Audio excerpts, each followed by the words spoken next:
Hi, my name is Hannah Lake. I'm in the Honors College at Rutgers University, and today I will be interviewing my mother, Shruti Lake, about her past, her coming to America, her dealing with leaving her family behind, and then starting a family of her own. Okay, so first I want to start the interview kind of by talking about how you were raised as like a really young child. So what was that like, being raised in India? Oh gosh, it was amazing. I grew up in a small village in India. Not too many people know about it, and it was just very rustic. Now that I think back to it, I grew up with farm animals around me, kind of food that was fresh from farm to table kind of thing. Literally the things that you would think of, like going to the well to get the water, going to the river to wash the clothes, not having running water. It was. And this was in like the 70s, right? When Yes. Yeah, so thank you for aging me. Just late like 70s. Just as like a comparison point, so like I mean, like I know in America they had TVs, running water, and there was the gas crisis, but yeah, who's talking about that? We didn't care about gas prices. You didn't care about it, yeah. And your like being raised situation, you were raised by your grandparents first, right? Yes. My father had gotten his visa when my mom was pregnant with me, and so he came to America. And then once my mom gave birth to me, about 6 months after she received her visa, so the two of them were here, and I was left with my grandparents, and my older brother was left with my aunt and uncle. So what was that like not really knowing your own parents for the majority of your childhood? In the first 10 years, it wasn't a big deal. To me, my grandparents were my parents, and my grandfather's brother also lived with us.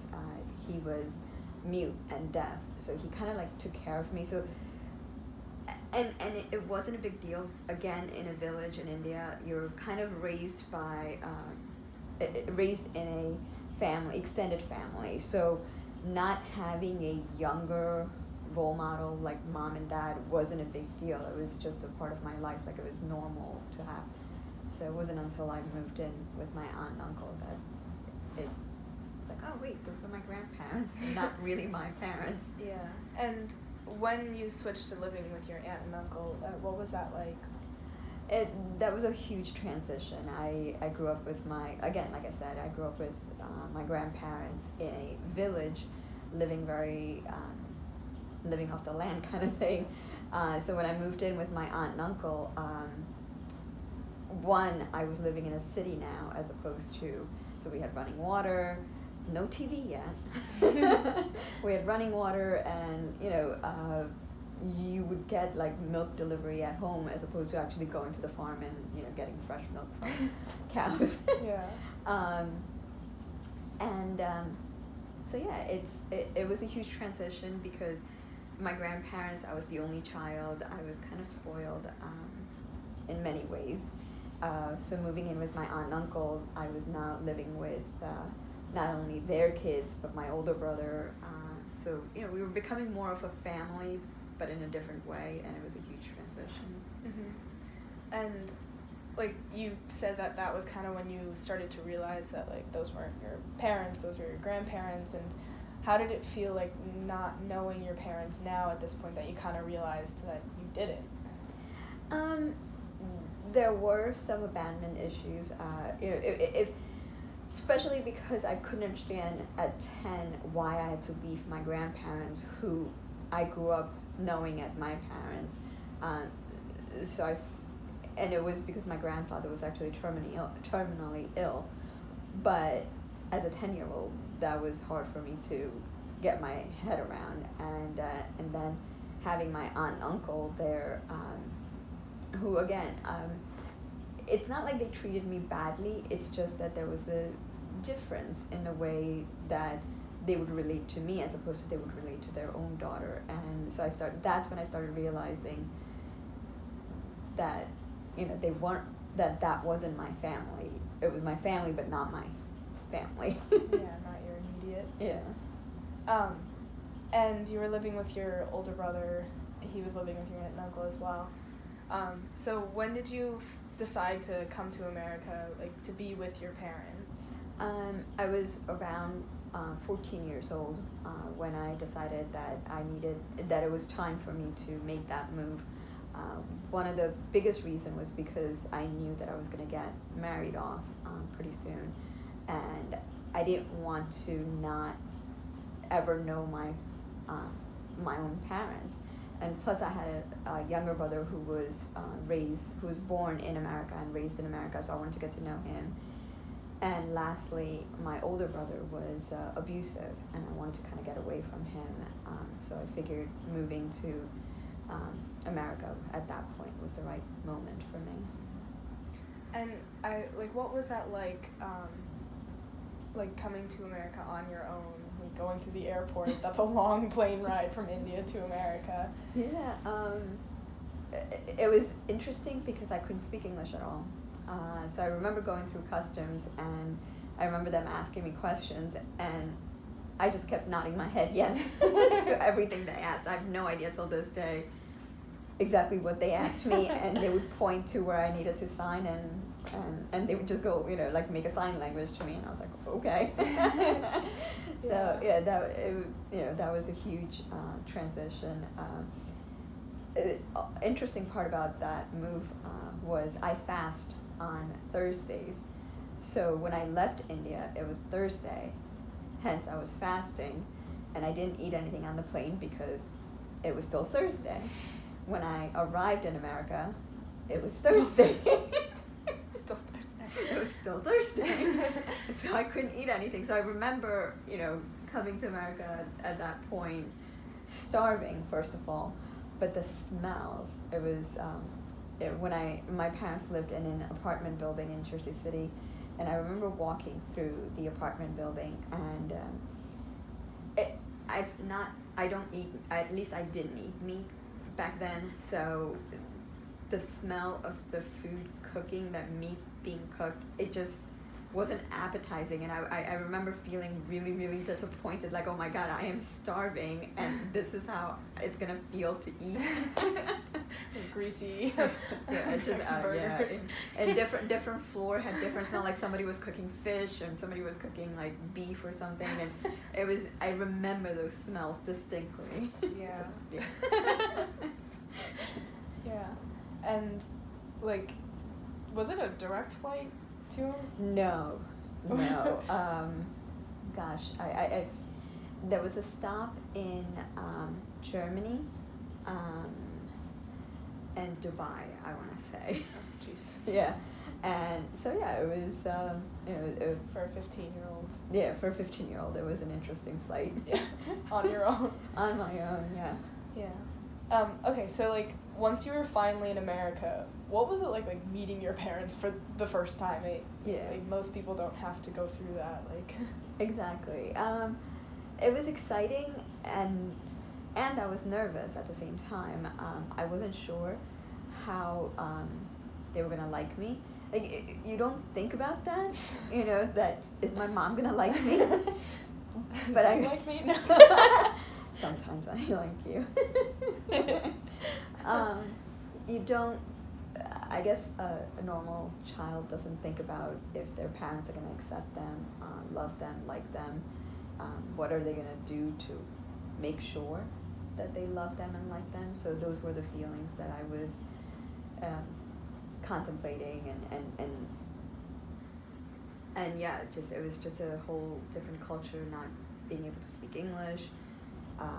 It didn't feel like I was moving in with my parents. I felt like I was moving in with strangers that I was gonna have to now please.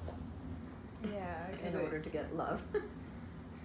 Yeah, and before seeing and meeting your parents for the first time, did your family members ever talk about them? Did you ever like get to know them through family members even, or?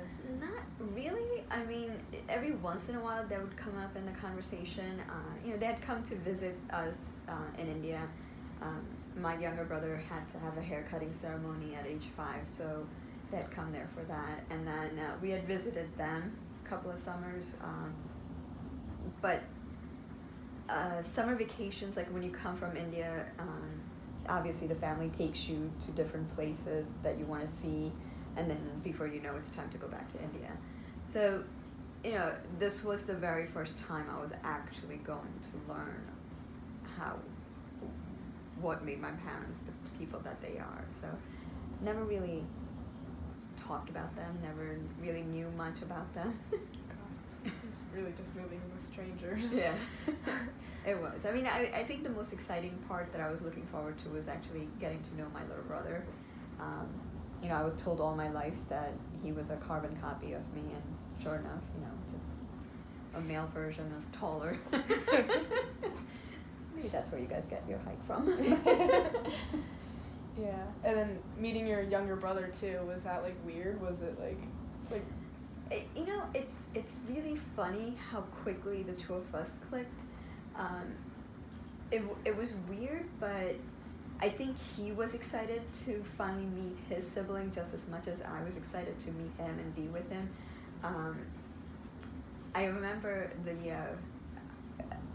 because I moved here in May or June, my parents decided to send me to summer school so I could start learning how to speak English. And one of the first books I had to read during the summer, and I had to do a book report, which, first of all, I've never read English. So doing a book report, I had to read Catcher in the Rye. Oh, wow. Yeah. Oh. It was not a good experience, and I don't remember most of the story, except for, depressed teenager. Yeah. So my younger brother actually wrote my book report for me. So How old was he? Pass class. Well, see, I was about 15, so he was 11.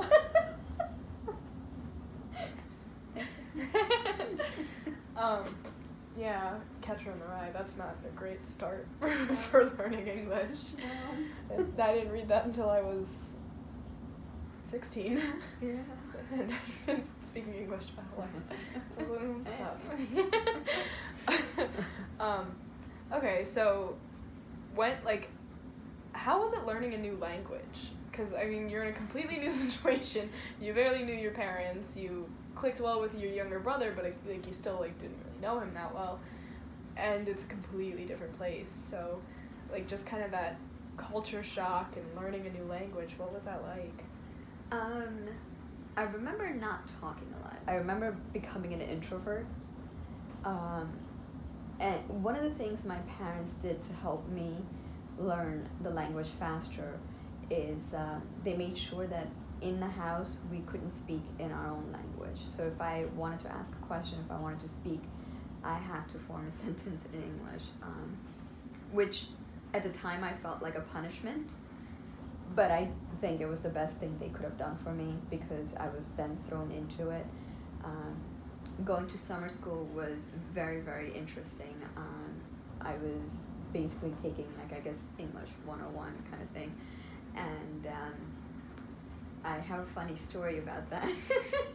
I went to Catholic school, all girls Catholic school, so nuns would walk in into the classroom, and I would get up to say good morning, and if I wanted to leave the classroom for any reason, I would ask for permission. And then when I wanted to come back into the classroom, I would stand at the door and ask for permission to come back in. And I did this because this is the way we're taught to do in India. You can't just get up and leave the classroom and come back in. You must, whenever a teacher walks into the classroom, you must get up to say good morning, so-and-so. So this went on for about 3-4 days, and all the girls finally were like, what are you doing? One day before Sister Elizabeth came in the classroom, they were like, what are you doing? Why do you do what you're doing? And I tried to explain it to them to the best of my ability that was like a sign of respect, and this is what we're supposed to do. So one of the girls kind of thought on her feet and said, if you really want to show respect to Sister Elizabeth when she comes in, not only should you get up to say good morning, but you must raise your middle finger. So Girls are mean.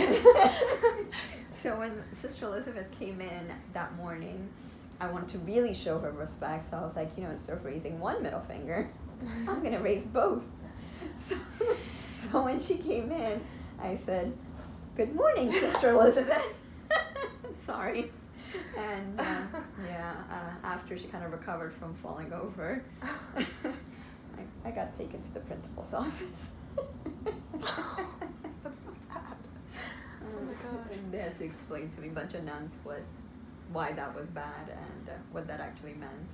That was interesting.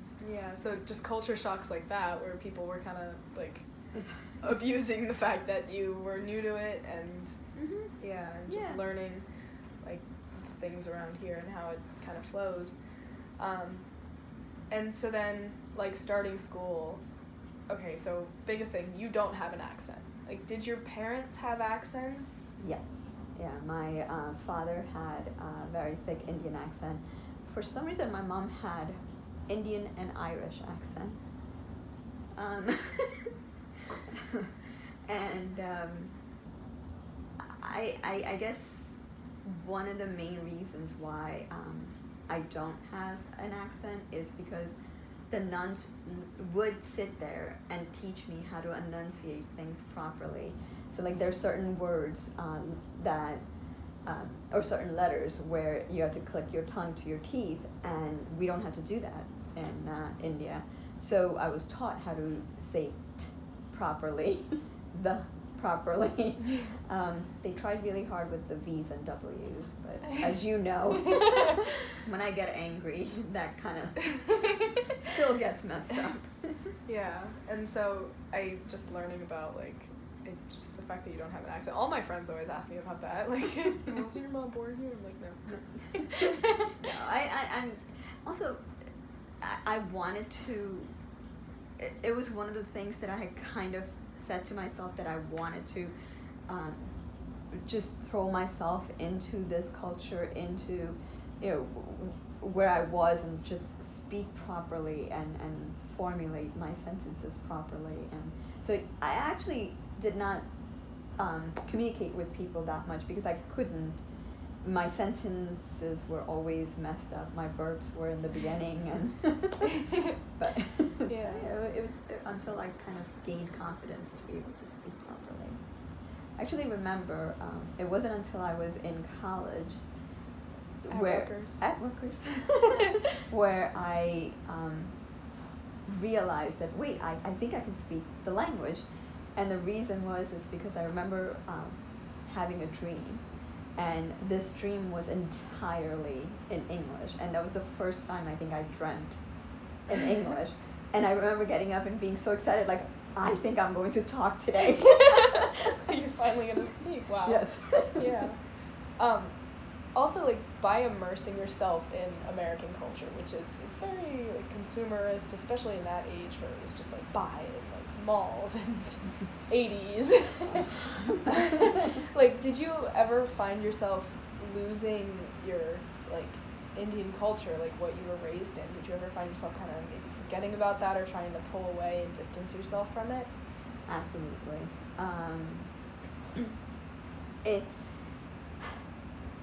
Okay, not absolutely. The first 2 years when I was still living with my parents, we still celebrated everything.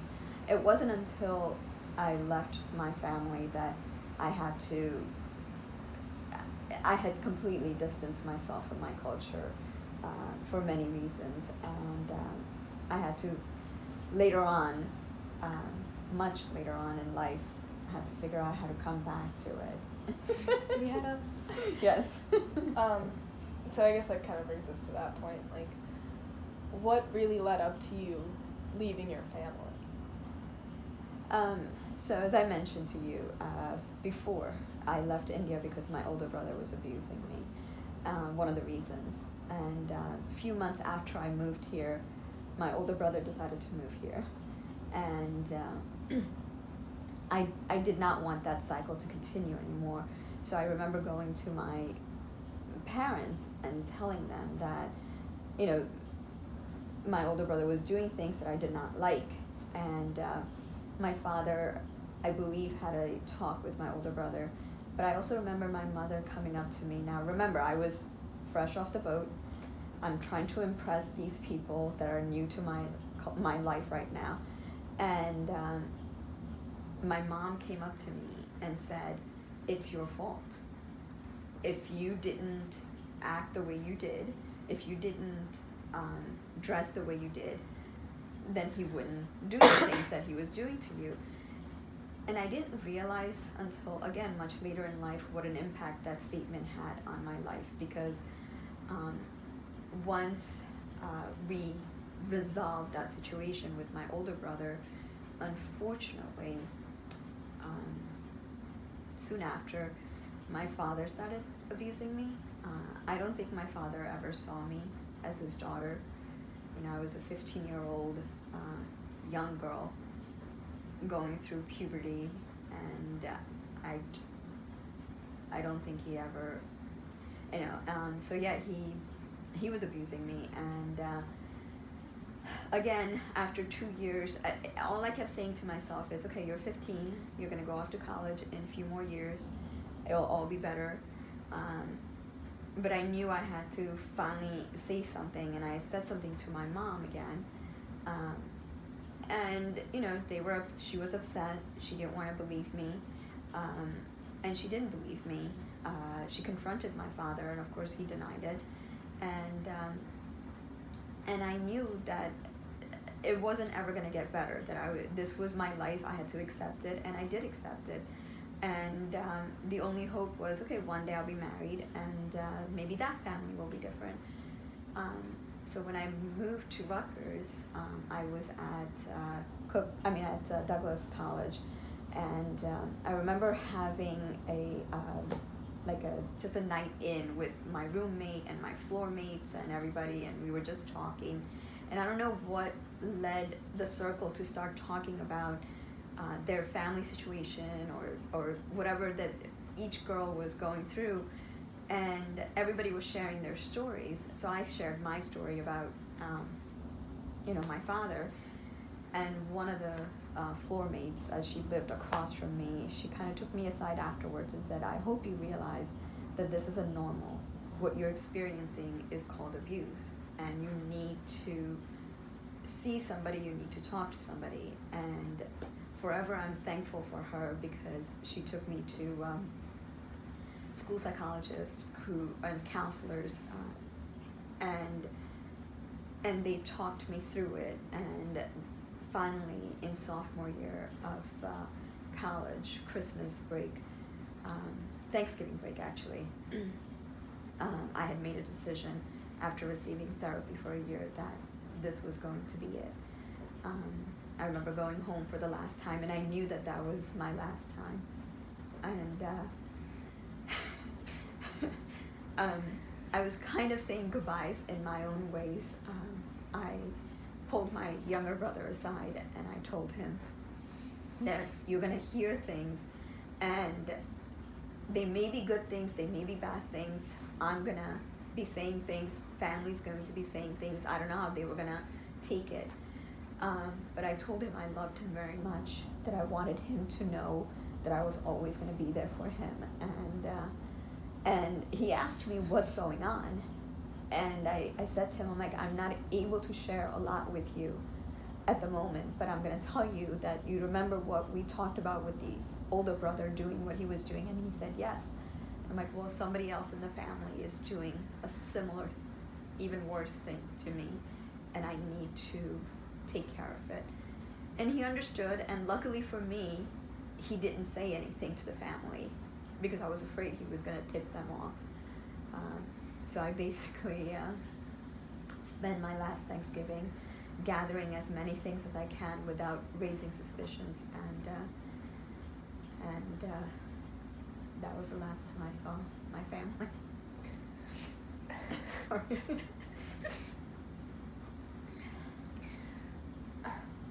Okay. So, what was it like talking to the counselors, like, at Rutgers, like, bringing up everything that happened? Did you, like, fully understand that it was, like, I know you said that you knew you didn't like what was happening, you knew it was bad, but you also said that your friend, like, had to pull you aside and tell you that was abuse, and, like, you needed to do something about it. So, like, what was it like just kind of finding out that everything that had been happening to you was, like, this level of really bad? It was a rough process, because, counselors are not allowed to obviously tell you that this is bad.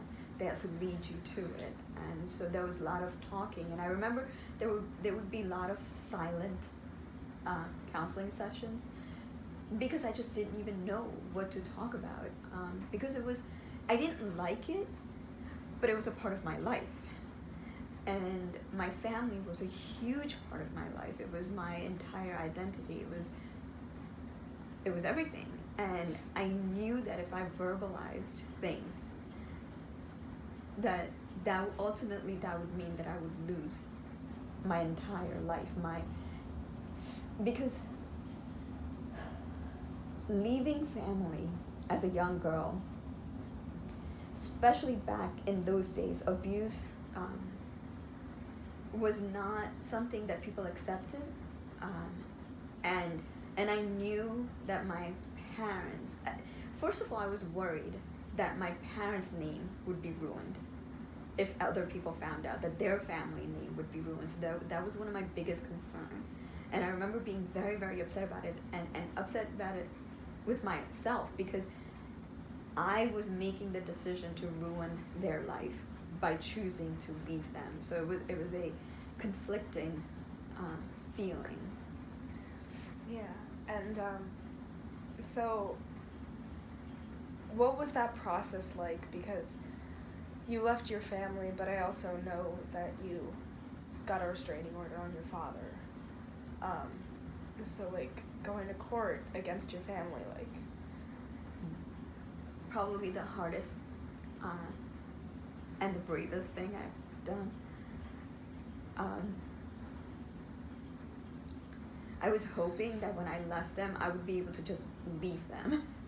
That I would go my way, they would go their way, and we wouldn't ever have to see each other or worry about each other.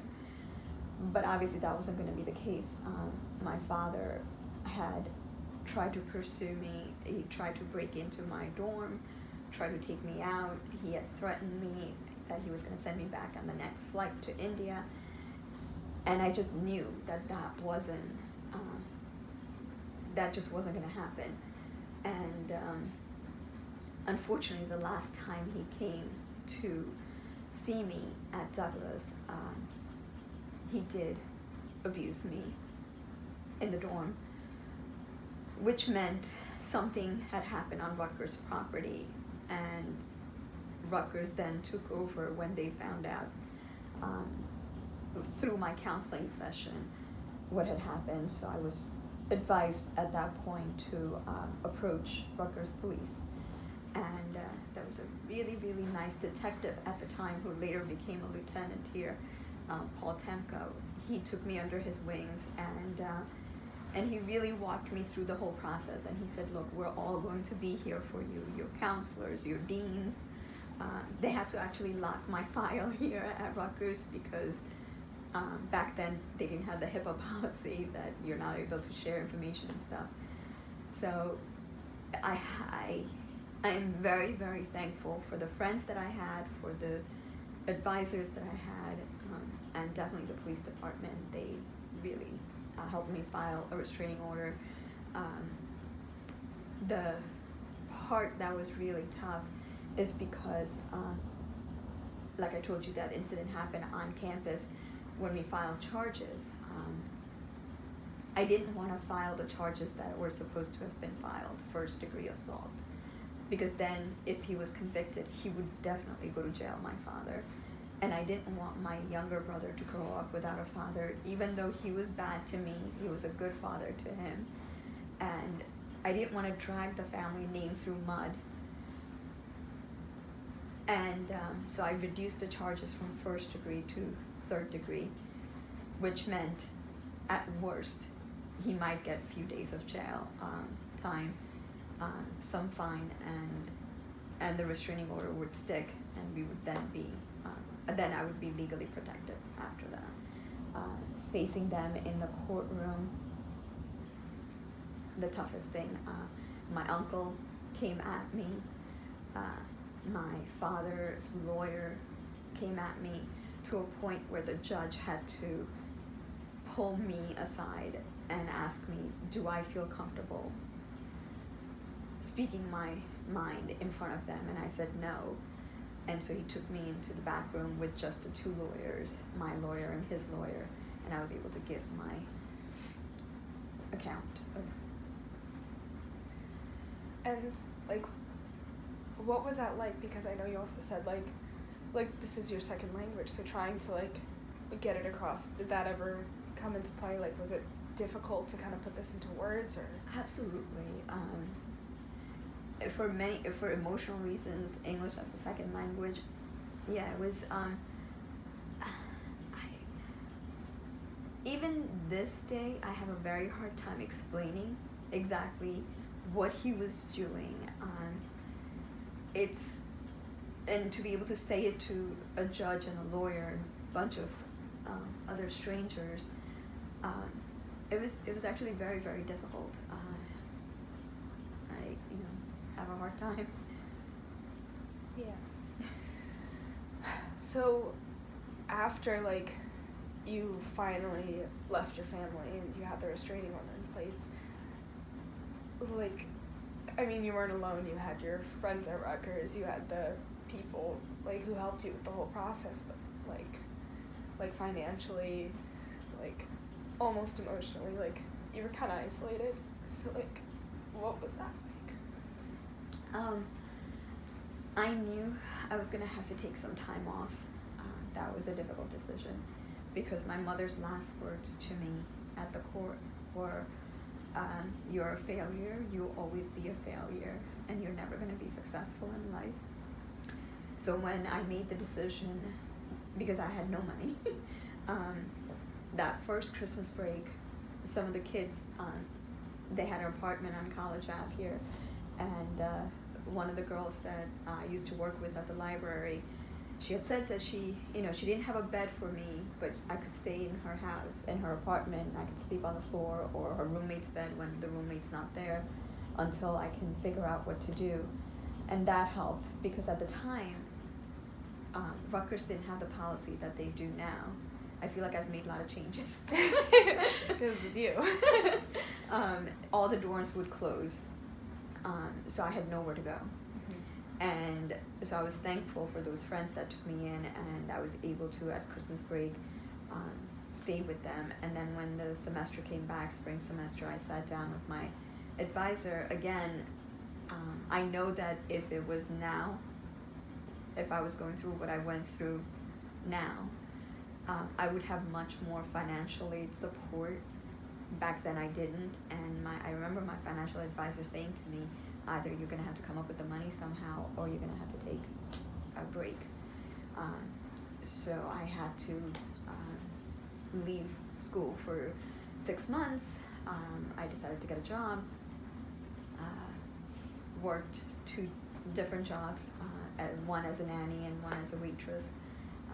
So nanny helped me live in a place, and waitressing helped me make some money.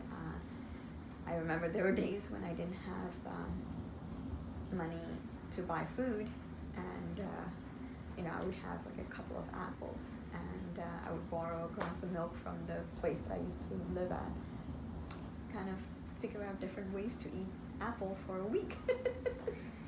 But so yeah, I would save money by working to come back, and I had to keep doing that. I would come back for a semester, take a break, come back.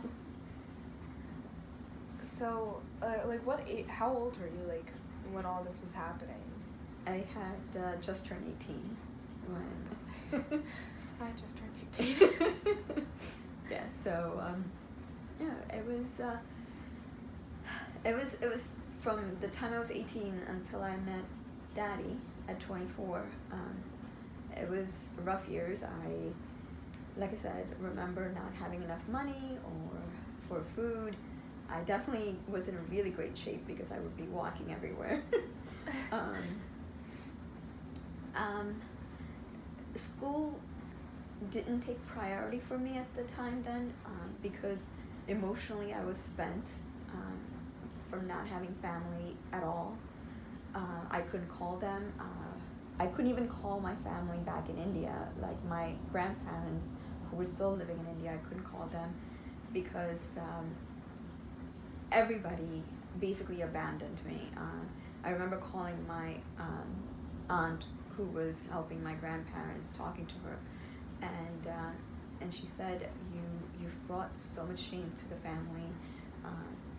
Your father told us that you're a prostitute and you're using drugs, and as a result we're done with you. Don't ever call here. We don't deal with your kind of people. And I try to tell her that I've never done any of those bad things, that I actually worked 2 or 3 jobs to put myself through school, and I would never do anything. Like, the same father that raised you is the same father, my grandfather, that raised me. And how could you feel that I would ever let his legacy go like that? And they just didn't believe me. That was the easiest way my parents could deal with the whole family, because obviously they were shamed. And to tell people that I left because he was abusing me would never fly. So, rather than shaming him, they shamed me more. So I couldn't even call friends of the family that lived in the area because everybody was just telling me, basically throwing stones, like, you're a prostitute, you're a drug dealer. So. Yeah. So you kept, like, coming back to school and leaving school. So I guess happier part of the story now. When did you meet Dad? I met Daddy, okay, so 1996.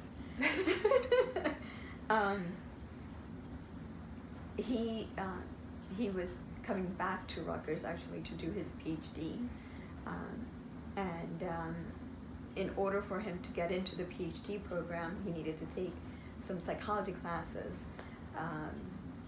and so he enrolled in conditioning and learning class with lab, and I happened to be taking that class too at that time. And I remember in our lab, our first day in lab, there was this guy sitting in the front, swiveling around in his little stool, and I was sitting 3 rows behind him, and I looked at the girl who was sitting next to me, and I said, I'm gonna marry him. And she's like, what? Aren't you dating somebody else? I'm like, yes, but I'm marrying him. And we did not get paired together as partners. I think Daddy was actually kind of like shocked by the fact that I was staring at him, 1, the entire lab, and 2, I killed my rat. Okay. Accidentally. It wasn't our fault. So you brought a lot of attention to yourself there. Yes. And at this point, like, where were you kind of, like, financially, emotionally? I was still actually working 2 part-time jobs while I was attending school. So financially, I guess I never really thought about finances. It was almost like day to day, like, what do I need today to get through today? Kind of life, and emotionally, I just didn't have time to deal with any feelings. Plus, I was dating a guy who was a real jerk, which I didn't realize he was kind of racist. And so, it just, there wasn't time, and I guess, meeting Daddy, like, I remember the first time we spoke, like, after I was done stalking him, we would we both happened to have the lab together and lecture together. So throughout the semester, we kind of got close. I used studying as an excuse to kind of classic. kind of see him as much as I can. And I told him my entire life story, and he was the first guy that actually sat there, listened. He did not run away. I totally expected him to be like, "Oof, dude, I barely know you. Like, what are you doing?" and he actually asked me if there was anything he can do to help, because one of my loans somehow was like coming up for me to pay. I think I forgot to file some papers saying that I'm back as a student, and I needed to pay a few $100s, and I didn't have money, and he actually, without me knowing, paid it off. So so this way I can continue to stay in school, and he never told me. I just assumed that my financial advisor had taken care of it, and he didn't tell me until we started dating that that's what he had done. Oh, that's so cute. So you were dating somebody else at the time when you were talking to Dad. Yeah. So, like, when did you guys finally start like dating? When did all that happen? Daddy would not ask me out. It was a whole semester of me courting him. I would kind of sit next to him. I would be like, "Oh, you want to go to Alex and study? How about, at the Douglas Library?" But he just would not ask me out. And finally, I remember at the final exam, I basically went to him and I'm like, "What is it going to take for you to ask me out? Because like I've dropped so many hints." He's clueless. He's still clueless. Actually, this was kind of sweet. He said to me, "I need to see your license." I was like, okay, kind of rude. I don't know what you're talking about, but okay. He wanted to make sure I was old enough. He thought I was 17. Oh, because you were so short. Because I'm so young looking. Yes. Yep. And he was a graduate student. He was actually 32 at the time. And he didn't want to take a chance of dating a minor, or, his criteria was I had to be at least 21 to be able to go to a bar. Yeah. So luckily for him, I was older than that. Old. 24. Which I still am till this day. Yep. 24. Yeah. Yes. So, and then he took me to Stuff Your Face for lunch date. And throughout the summer, we called each other, talked to each other, kind of sort of started dating, but I was still with the other guy. I was trying to break up with him. I needed to break up with him. But instead, in September when we came back to school, I broke up with Daddy. Behind Campbell. That's so close. I've been there. Yeah. That's so, where you broke up with Dad. And I basically told him that, look, and Daddy knew that I was dating somebody else, because I told him everything. And I said to him, I'm like, I need to, I think, give a fair chance to Jamie first and see where it's going, and I need to break up with you. And as a stupid 24-year-old, I expected Daddy to like throw a fit, get angry, get upset, and he kind of kept looking at his watch when we were sitting in my car, and I was like, he's like, I have to go to my class. So he kind of just walked out, and I was just sitting in the car going, okay.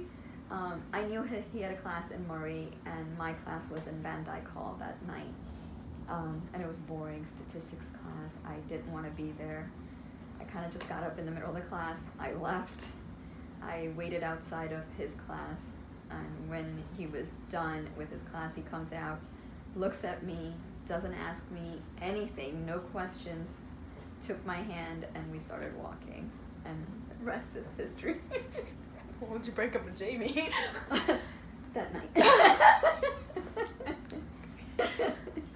Good decision maker. Thank you. Actually, I mean, Jamie and I were actually broken up that whole summer. But it was one, like, you kind of go back and come back and break up again kind of thing situation. And I thought that we were doing that because I was still with Daddy and I wasn't giving him a fair chance. So by breaking up with Daddy, you could give him a fair chance, but then, yeah. So I guess, like, one of my, like, last questions is kind of emotionally, what was it like to start a family, like, not really having a solid family growing up, or, like, a good family? Because, I mean, you're a great mother. Yay. Got it on tape. Damn it. Yeah. So.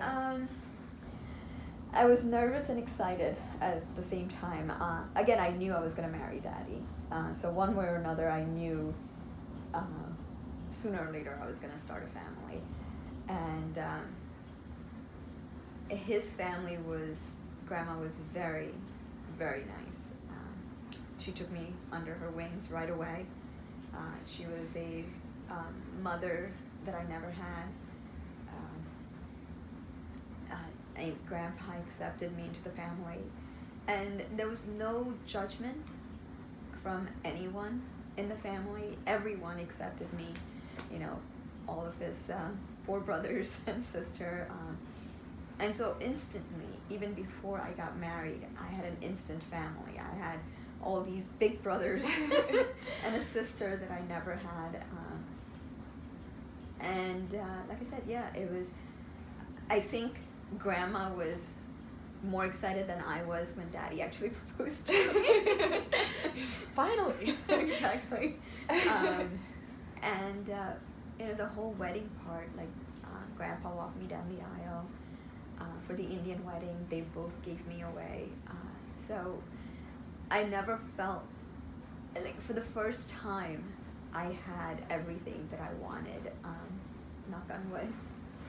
And being married to Daddy and starting a family was very, very exciting for me, especially when I got pregnant with Sophia. I knew that that my kids were gonna be my life, and I think everybody knows that. I live for the 3 of you. I was nervous, though. I was extremely nervous because I didn't want to repeat anything.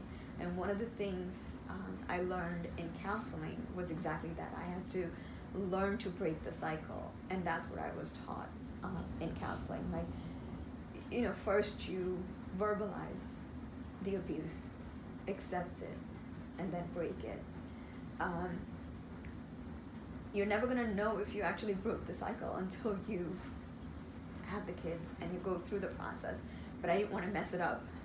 I didn't want 18 years from now, one of you to look back and say, oh God, Mom messed up my life.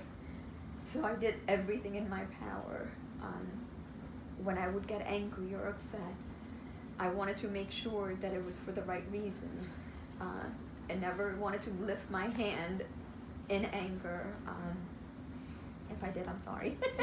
You always apologize, like, even when you just yelled at us. I guess one of the main thing was I didn't want to lie to you guys about it. So I think from a very young age, you guys kind of sort of knew the truth about my life because I wanted to accept it and I wanted to be a reminder every day of what I had gone through, so I would not project it onto you guys. I didn't want to be that mother that was like, making you feel bad for what I went through, because those are not your problems. And what I went through were my issues, my problems, and they were never going to become yours. Like, Daddy and I would work through anything and everything to make sure that you guys had a stable kind of Childhood. Yeah, you did it. High five. I still have one more at home. But how excited were you when we both came to Rutgers? Not excited at all. No, it's an amazing feeling. Rutgers is more than just a college to me. It was my first family. It gave me the courage to do what I did. It gave me the support that I needed, and to know now that my 2 daughters are here, taking advantage of everything Rutgers has to offer. I'm very proud. Filled with pride.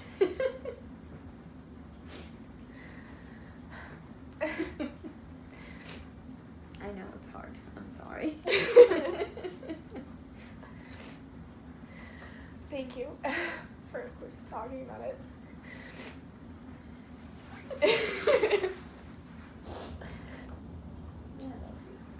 I love you too.